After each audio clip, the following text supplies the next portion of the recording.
po na mapagpalang hapon po sa ating lahat. Kumusta? Naway nasa mabuti po kayong kalagayan. So, shout out po sa mga subscribers ko, silent viewers ko, mga avid fan po ni Rina. At lalong-lalo na po kay Kalingap Rab, Kuya Val at ang buong team Kalingap.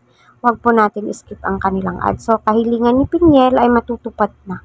Grabe pala ang sakripisyo niya. So, alam naman po natin lahat tatlo po silang magkakapatid.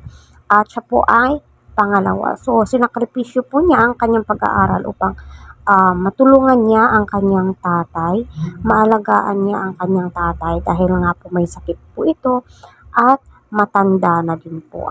Buti na lang, na-scout po siya ni Kalingap Brother Jose or Brother Jose. So, isuportahan po natin ang kanyang channel.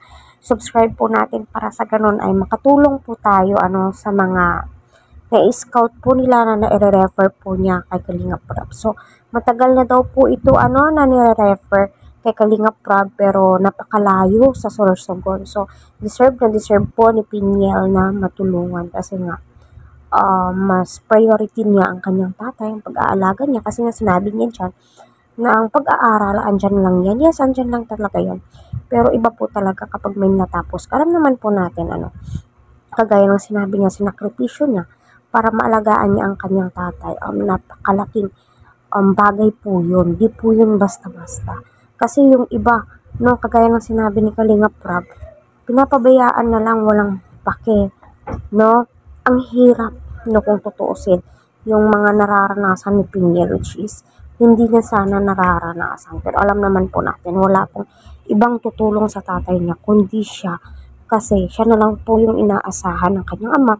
At yung pang-araw-araw po nilang ginagasto ay sa senior citizens, at saka sa 4-piece, pero sinabi nga po ni Pinyel, kulang na kulang po talaga ang kanilang natatanggap. Buti na lamang po may nagbibigay po sa kanila, and especially buti na lang andyan si Kalingap Rab sa wakas na i-vlog para sa ganon ay matulungan din po siya sa kanyang pag-aaral at lalong-lalo na po sa pang-araw-araw niyang pangangailangan.